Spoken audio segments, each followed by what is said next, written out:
all, Stan here, bringing you the next Psalms of Ascent from Ascent, and today it's Psalm 127, so let's get to it.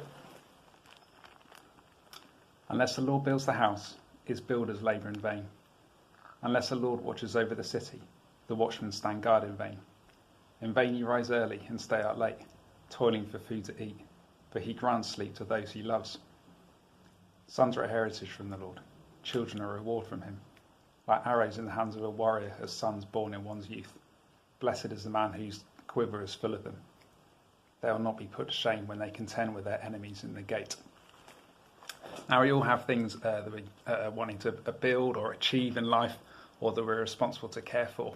This could be our jobs, friendships, relationships, ministry of some kinds, our households, of course, or maybe we're wanting to do some kind of self-improvement, like cultivating good habits and overcoming bad habits.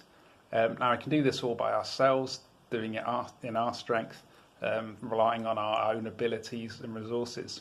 The thing is, do that and it will be completely in vain.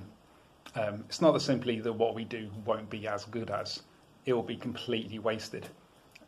And in the end, it will just be proved worthless. It has to be God that does it. He does the building.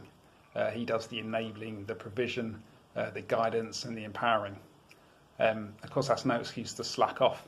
The text doesn't say that the builder and the watchman don't need to bother showing up because God's going to do it all. However, we don't need to overwork ourselves, thinking it's all entirely down to us. Or because, we anxiously fear what will happen if we don't do the work ourselves. As it says, getting up early and staying up late. Or in the Passion Translation, it says, toiling to make a living for fear of not having enough. No, we have to do it dependent on God. We're in a relationship with him, a partnership with him, and he wants to do it with us. We can sleep in peace because he provides what we need. Where it says that he gives sleep to those he loves, or other manuscripts says provides while you sleep. It's not simply that it's those he loves, it's that he provides for his beloved. It's like he delights in you. Of course he's going to provide for you and help you with whatever it is that you've got to do. As Jesus said, seek first the kingdom of God and all these things will be given to you. I think part of the reference here to children is that they symbolise God's provision. Kids were to be co-workers with the parents, and also they would provide for the parents in old age. But another thing they symbolise here is enduring fruit. Unless God does the building, unless he does the work, there's not going to be any fruit that lasts. So how does this happen? How do we know that it's God that's doing the building and not just us? I think it's pretty simple. In the end, Proverbs 3 says to lean not on your own understanding, but trust in the Lord with all your heart and acknowledge him in all your ways, and he will make your path straight.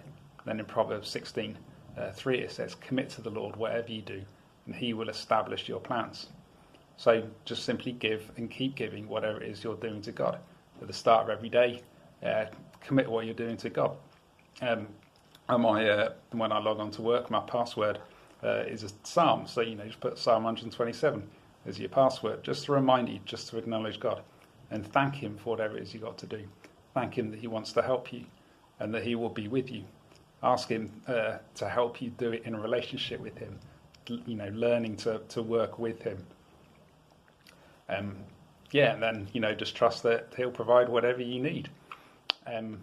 So that's pretty much all I wanted to say on that. Blessings, whatever you're doing today, the rest of the week, just give it to God. Trust him, ask him to help you, and he will.